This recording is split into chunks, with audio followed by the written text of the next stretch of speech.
Якой мянушкай называюць Лукашэнку? На што ён скардзіцца маладым людзям, а таксама што мяняецца ў пенсіях і чаму беларускіх дыпламатаў чакаюць няпростыя часы? Вітаем, сябры! Гэта наша Ніва і зараз мы ўсё вам раскажам. Нечаканае прызнанне Наталі Эйсман. Прэс-сакратарка Лукашэнкі дала вялікае інтэрв'ю сваім калегам-прапагандыстам. І вось што цікавага там прагучала. Па-першае, аказалася, што проста дома ў Эйсмантаў ёсць тэлефон закрытай спецсувязі для званкоў Лукашэнкі. Праўда, сыходзячы са словаў Наталі, яе муж Іван, кіраўнік БТ, да яго не падыходзіць. Апарат выключна для размоваў Лукашэнкі са сваёй прэс-сакратаркай. Таксама Наталля Эйсман прагаварылася пра мянушку, якую сам сабе даў яе начальнік. Аказваецца, Лукашенко любіць называць сябе лектарам за сваю любоў да доўгіх публічных прамоваў. Эйсман агучыла і свае думкі пра прычыны пратэстаў 2020 года. Та же пандемия. Это важнейший фактор, который просто отвлек всеобщее внимание, а самое главное, внимание президента. Он тоже в этом признавался. Никакой политической кампании, а только лишь погруженность президента в те процессы в сфере здравоохранения. Тоже все знают, президент каждый день занимался просто именно этим. И здесь же оказался прав тоже.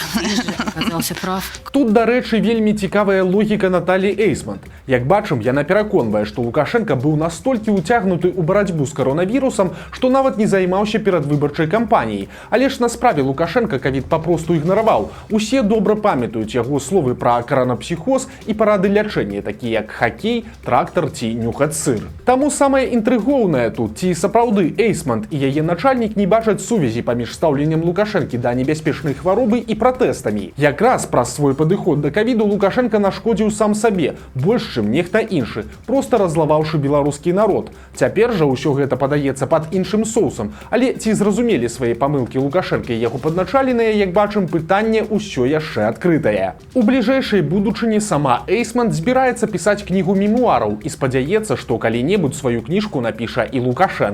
Но я прекрасно понимаю важность этого момента. Я прекрасно понимаю, что наши враги расскажут и напишут и оставят после себя все то вранье, которое сегодня на нас выливается. Мы обязаны говорить когда-то, когда сможем это говорить, когда нам разрешат об этом говорить, и момент наступит, мы обязаны оставить после себя вот эту вот правду. Мы обязаны ее запечатлеть. Наталля Эйсман анансавала, што хутка ў Беларусі з'явіцца яшчэ адзін тэлеканал. Дэталяў няшмат, але падобна, што гэта будзе лукашэнкаўскі аналаг Еўраньюз ці нешта такое. Інфармацыйны канал з упорам на жывыя трансляцыі. Акрамя таго, Эйсман апошнім часам заўважна пахудзела. Злыя языкі звязвалі гэта з модным прэпаратам Азімпік. Але ж Наталля пацвердзіла, што сапраўды істотна скінула вагу, але ж запэўніла, што гэта выключна сіла волі. Маўляў, ніякіх медыкаментаў. Пакуль прэс-сакратарка Лукашэнкі раздае інтэрв'ю, сам ён чытае чарговую лекцыю выпускнікам універсітэтаў і іх выкладчыкам. Некаторых з іх сабралі ў Палацы Незалежнасці, дзе яны атрымалі ўзнагароды з рук Лукашэнкі. Цікава, канешне, што чым далей, тым больш заўважна, як старасць Лукашэнкі яго непакоіць, і гэта пастаянна праскоквае між словамі ў яго выступах. То ён пачынае чытаць лекцыі пра здароўе, то яшчэ нешта, а цяпер жа трохі паскардзіўся моладзі, што жыццё праходзіць вельмі імкліва, а таксама трохі попалохаў, куды ж без гэтага. Пришло ваше время. Оно, в принципе, не бывает простым. В этом смысл жизни. Не преодолев трудности, не познаешь и вкус этой самой жизни.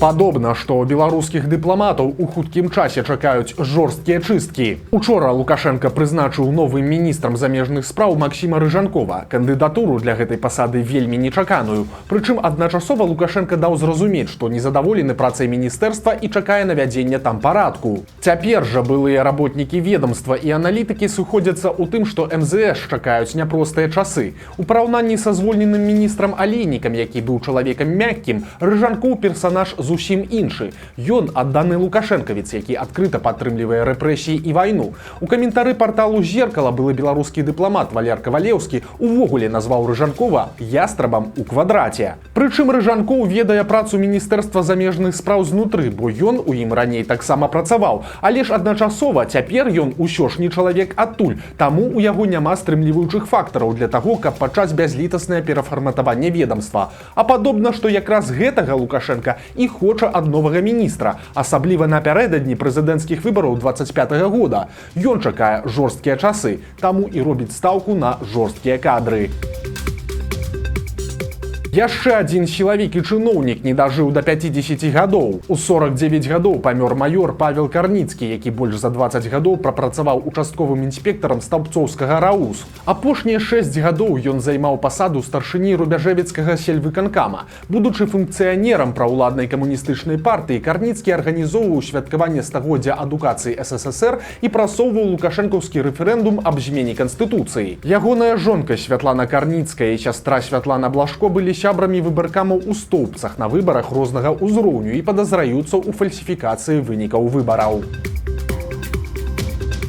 Беларускія вайскоўцы працягваюць нагнятаць. Цяпер яны заявілі, што памежнікі мазырскага пагранатрада збілі дрон, запушчаны з тэрыторыі Украіны ў бок Беларусі. Маўляў, дрон займаўся разведкай і здымаў розныя беларускія аб'екты. Але і гэта не ўсё. Таксама на мяжы, як сцвярджаецца, знайшлі схованку з кампанентамі для вырабу выбухоўкі. Адначасова працягваецца актыўнасць беларускай арміі каля украінскай мяжы. Цяпер там размясцілі ракетныя комплексы «Полонез», гатовыя да удару па Украіне. В соответствии со сложной сложившейся обстановкой вблизи государственной границы Республики Беларусь и поставленной задачей, дивизион вышел в назначенный район с полным боекомплектом.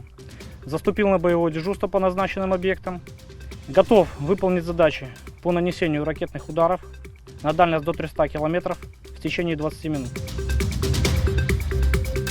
Я бацькі зладзілі гонкі ў цэнтры Гомеля. Кампанія маладзёнаў ганяла па горадзе на двух аўто з чырвона-зялёнымі сцягамі ў руках. Відэа сваіх прыгодаў яны самі апублікавалі ў сацсетках. Прычым, гледзячы на тыя відэа, гоншчыкаў мусяць чакаць як мінімум штрафы за небяспечную язду, неаднаразовае перавышэнне хуткасці і непрышпіленыя рамяні бяспекі. Але ж падобна, што яны не баяцца і лічаць лукашэнкаўскі сцяг своеасаблівым амулетам ад даішнікаў. Спрацуе гэта ці не, даведаемся ўжо хутка, бо каментатары пад ролікам ужо звярнуліся ў ДАІ, але афіцыйнай рэакцыі пакуль не было.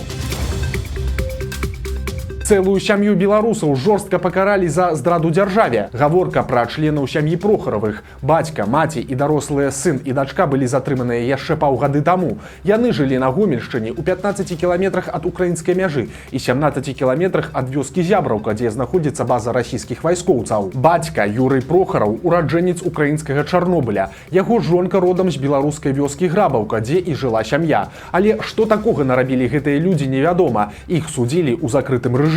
Да затрымання ніякіх праблем з законам ніхто з сям'і не меў, але па інфармацыі Радыё Свабода крыміналка супраць Прохаравых звязаная з фатаграфаваннем нейкіх беларускіх аб'ектаў, а таксама паведамляецца, што перад затрыманнем за сям'ёй сачылі беларускія спецслужбы. У выніку бацька Васіль Прохараў атрымаў 11 гадоў калоніі, яго жонка і сын па 8 гадоў. Іх прызналі вінаватымі ў распальванні варожасці і здрадзе дзяржаве. Лёс дачкі Прохаравых пакуль невядомы, але падобна, што яе ці адпусцілі, ці будуць судзіць па нейкай іншай справе. На тым жа судзе быў вынесены прысуд і настаўніку беларускай мовы Руслану Прахарэнку. Яму далі 10 гадоў калоніі.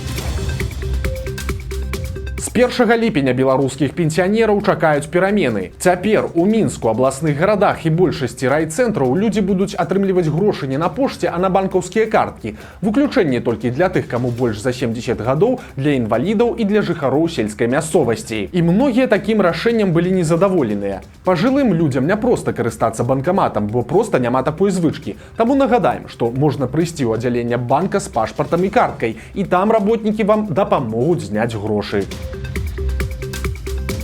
Чыноўнікі не бачаць бяды. У Наваполацку зграя сабак наводзіць страх на мясцовых жыхароў. Агрэсіўныя бяздомныя сабакі ўжо разарвалі некалькіх жывёл і ў тым ліку котак, але людзі таксама пачалі баяцца нападу. Навапалачане стварылі петыцыю, у якой просяць мясцовы гарвыканкам прыняць меры. Людзі спрабавалі вырашыць праблему, скідваючы свае заяўкі па тэлефоне і праз афіцыйны сайт службы 115. Паказвалі здымкі забітых сабакамі жывёл, але беспаспяхова. Званкі на гарачую лінію выканкама перанакіроўваліся камунальнікам.